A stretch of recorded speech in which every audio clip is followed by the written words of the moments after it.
Hello and welcome to the ICATS video series on setting up the RDS Teacher Module Gradebook for new users. I'm your host, Jerry Gleim, and I'm the ICATS educator that works with your building tech coordinator, who is the support person for teachers in your building with RDS Gradebook. This third video is meant for elementary and middle school teachers who do not have a skills entry class in their class drop-down list. So check here in your class drop-down list to see if you have skills entry here. This tutorial is also not meant for high school teachers. High school teachers, there's a separate tutorial for your course setup. So be sure to back out of this and check that out. We're going to see how to take the grading scales we created and apply it in our course setup menu. And by the way, if you're still getting this pop-up screen talking about your grading scales, very soon we're going to be able to put that to rest by doing what we're going to do here in the course setup.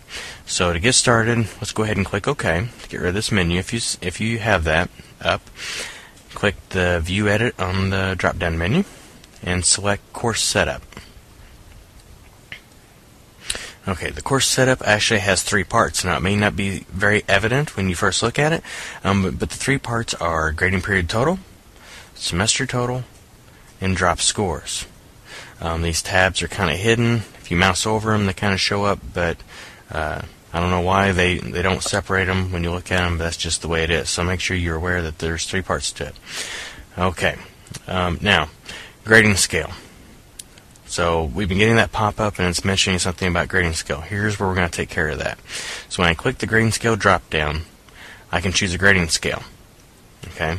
Now what you want to do here is if you are wanting to apply more than one grading scale, like let's say you have an advanced class and you want to put that grading scale with that class, go ahead and apply the standard in this one right now, and we're going to apply that across the board.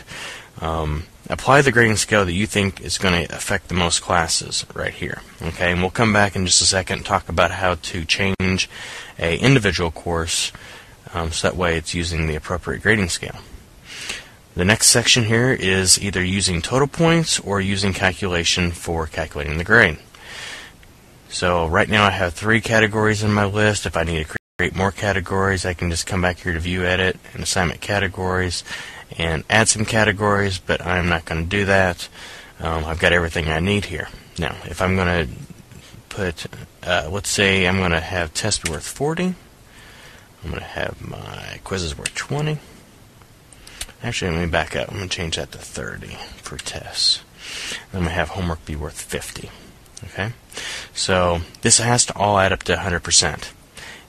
I'm going to go ahead and back this up and make homework be 49 just to show you. Now, right now, no error screen came up, but if I come down here to save, you'll notice here that RDS does the calculation, it adds it up, and it notices that you did not have 100%.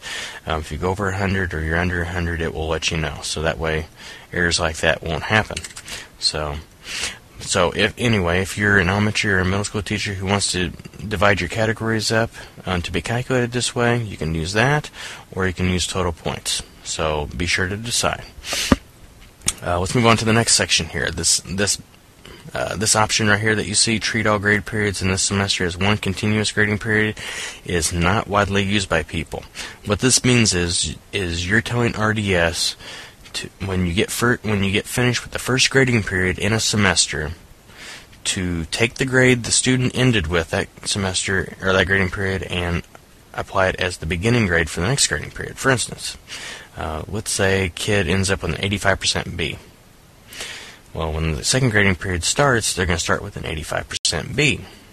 And it's really almost like taking down the wall between grading periods. So really, when the next assignment comes in for the next grading period, it's not going to be like where it takes 85% and average it with the next assignment. It's going to average it with all the assignments from the previous grading periods.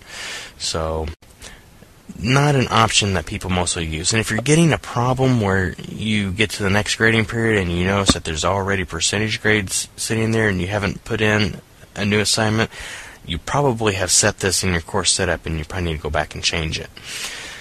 Okay, this next option that you see here, calculate grade using total from category, what this does is it makes the grade being calculated for the student right over here be calculated based on just a list of assignments based on a category. So, like for instance, if I just want the total grade for everybody just be based on homework, even though I have tests in there, even though I have quizzes in there, I can choose this option here.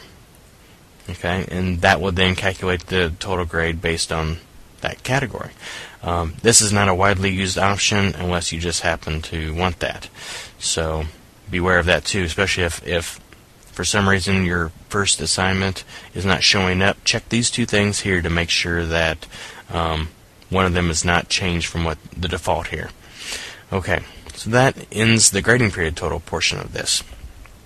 The next section is semester total.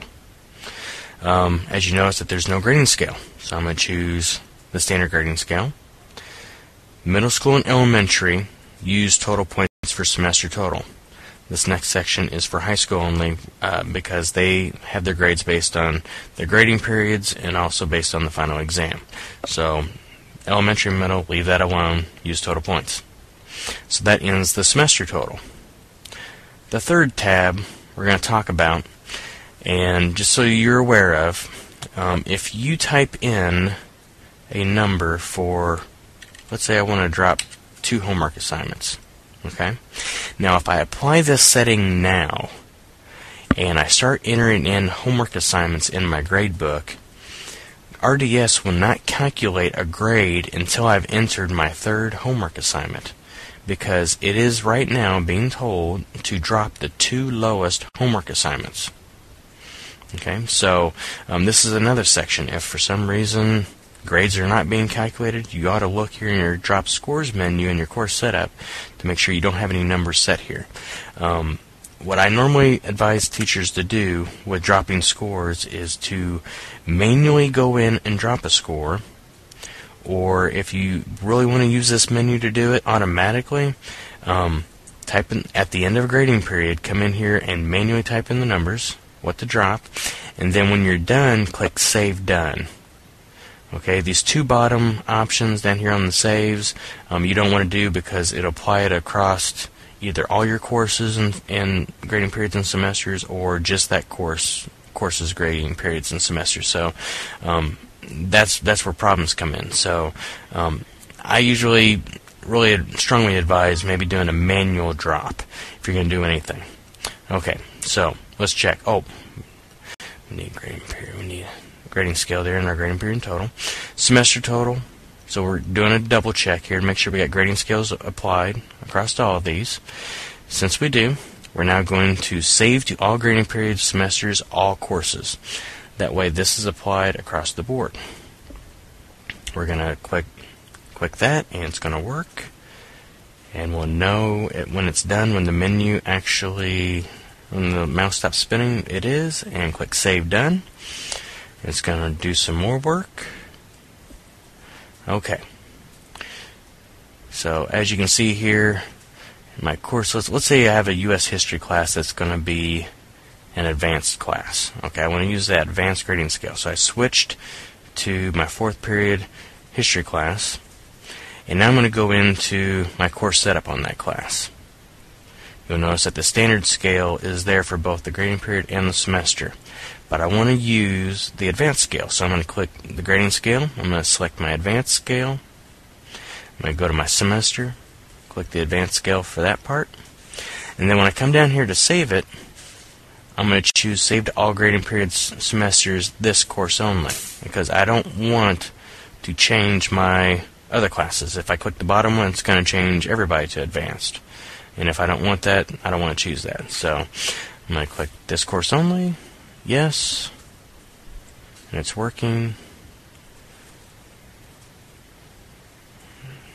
We'll give it another second here. Alright, it's finished, and I'm going to click Save Done.